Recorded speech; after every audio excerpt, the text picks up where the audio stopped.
1920 کے ابتدائی ایام میں شاعر مشرق علامہ اقبال رحمۃ اللہ علیہ کے نام ایک گمنام خط آیا، جس میں تحریر تھا کہ حضرت محمد صلی اللہ علیہ وسلم کے دربار میں تمہاری ایک خاص جگہ ہے جس کا تم کو علم نہیں۔ اگر تم فلاں وظیفہ پڑھ لیا کرو تو تم کو بھی اس کا علم ہو جائے گا۔ ختم وظیفہ لکھا تھا، مگر علامہ اقبال نے یہ سوچ کر کہ راکب نے اپنا نام نہیں لکھا، اس کی طرف توجہ نہ دی اور خط ضائع ہو گیا۔ خط کے 3-4 ماہ بعد کشمیر سے ایک پیر زادہ صاحب علامہ اقبال سے ملنے آئے۔ عمر 30-35 سال کی تھی، اشارے سے شرافت اور چہرے مہر سے ذیانت ٹپک رہی تھی۔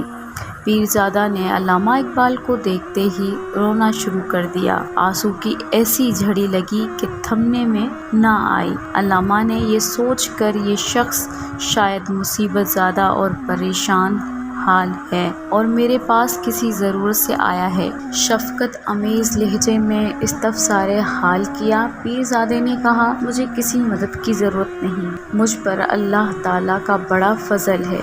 میرے بزرگوں نے خدا تعالیٰ کی ملازمت کی اور میں ان کی پینشن کھا رہا ہوں۔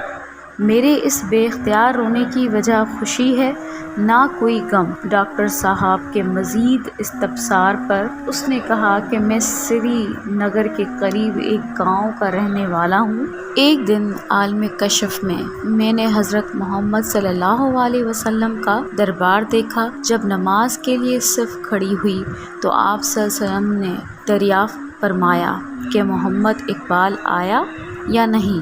معلوم ہوا کہ نہیں آیا۔ اس پر ایک بزرگ کو بلانے کے لیے بھیجا۔ تھوڑی دیر بعد کیا دیکھتا ہوں کہ ایک نوجوان آدمی جس کی داڑھی نہیں تھی اور رنگ گورا تھا، ان بزرگ کے ساتھ نمازیوں کی صف میں داخل ہو کر حضرت محمد صلی اللہ علیہ وسلم کے دائیں جانب کھڑا ہوگا۔ پیرزادے نے علامہ سے کہا، میں نے آج سے پہلے نہ تو آپ کی شکل دیکھی تھی اور نہ میں آپ کا نام پتہ جانتا تھا۔ کشمیر میں ایک بزرگ مولانا نجم الدین صاحب ہیں، ان کی خدمت میں حاضر ہو کر میں نے یہ ماجرا بیان کیا تو انہوں نے آپ کا نام لے کر آپ کی بہت تعریف کی، اگرچہ انہوں نے بھی آپ کو کبھی نہ دیکھا تھا مگر وہ آپ کو آپ کی تحریروں کے ذریعے جانتے تھے۔ اس کے بعد مجھے آپ سے ملنے کا شوق پیدا ہوا اور آپ سے ملاقات کے واسطے کشمیر سے لاہور تک کا سفر کیا۔ آپ کی صورت دیکھتے ہی میری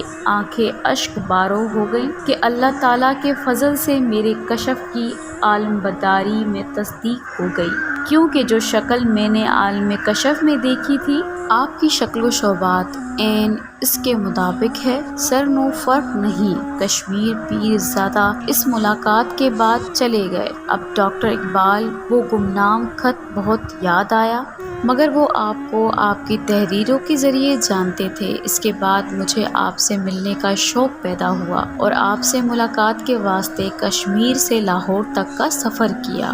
آپ کی صورت دیکھتے ہی میری آنکھیں اشک بار ہو گئیں کہ اللہ تعالیٰ کے فضل سے میرے کشف کی عالم بداری میں تصدیق ہو گئی، کیونکہ جو شکل میں نے عالم کشف میں دیکھی تھی، آپ کی شکل و شوبات عین اس کے مطابق ہے، سر نو فرق نہیں۔ کشمیری پیرزادہ اس وقت ملاقات کے بعد چلے گئے۔ اب ڈاکٹر اقبال کو وہ گمنام خط بہت یاد آیا، مضطربہ ہو گئے۔ اس میں مرحوم وظیفہ یاد نہ رہا تھا۔ پوری واردات کی تفصیل اپنے والد بزرگ کو لکھی اور اس امر کا اظہار کیا کہ مجھے شدید ندامت ہو رہی ہے اور روح شدید کرب میں مبتلا ہے کہ میں نے وہ خط کیوں ضائع کر دیا۔